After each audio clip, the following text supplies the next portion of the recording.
So, nagsulat ako dito ng alam mo yun, hindi ko alam. Okay, hindi pa ako masasabihan. Basta nag-type ako dito ng pang stand-up comedy. Ayan. Tapos, try natin kung may matatawa sa inyo. Kasi, di ba, kakapanood ko ng Cool Pals. Tayo na-inspire nila ako na huwag kang maghanap ng trabaho, magpatawa ka. So, ito second piece. Second piece. Diba, habang may pimple tayo sa ilong. Okay, puputol-putulin ko na lang to. Game. Masahin ko lang sa inyo. Sabi ko dito, hello everybody else. Ako si JSPH, 30 years old, taga Quezon Province. And bilang trentahin, masasabi ko na hindi ako iyakin, hindi ako weak.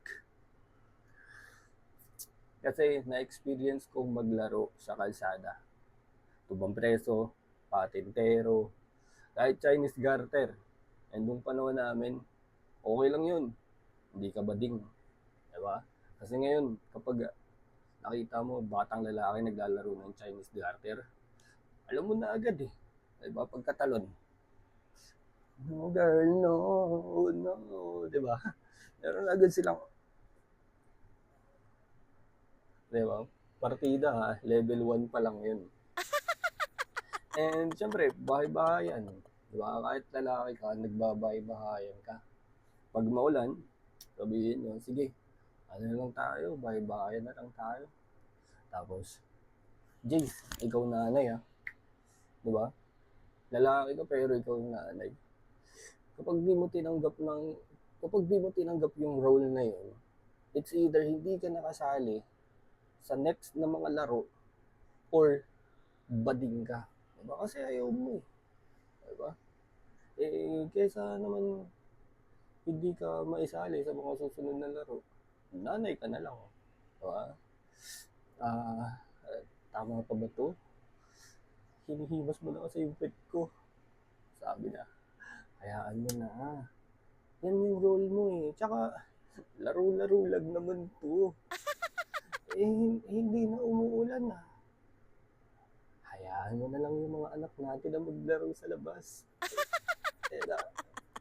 Tsaka may isa kayong kalaro na ayaw nyong isali lagi. Diba? Tapos kapag umiyak na siya, tsaka nyo lang isasali. Diba? O sige na nga, sali ka na. Pero ampun ka ha. Diyan ka lang sa labas. Tsaka nung bata kami, diba, hindi kami takot sa rabies. Sino dito yung naka-experience na makapagpa sa tuta? Ay, yung tutang pikit pa. Gala nila, ng nanay nila yun. Gagi, mga supot. Diba? Tapos titigil lang kayo kapag dumating na yung nanay galing sa pagpo-food trip ng Pampers. Diba? Akala niya, pinipit niya yung anak niya eh. Diba? Hindi niya alam. Ngayon, hindi na pwedeng gawin yun. Animal cruelty yun. Dati, walang kaso yun. Bakit? Pikit naman eh. Hindi naman makakapagsumbong. Diba? Tsaka hindi kami takot sa multo ng bata pa kami. Takot kami sa lasing. Kapag ginabi ka na sa paglalaro, uwi ka, syempre madilim, probinsya, di ba? Walang multo. Tapos sa dilim, may makikita kang image ng tao, matangkad. Sabi mo, tao lang yan. Paglapit mo, kita mo, lasing, umiihi. Tapos pipiliin mo pa talagang, sana multo na lang yung nakita ko.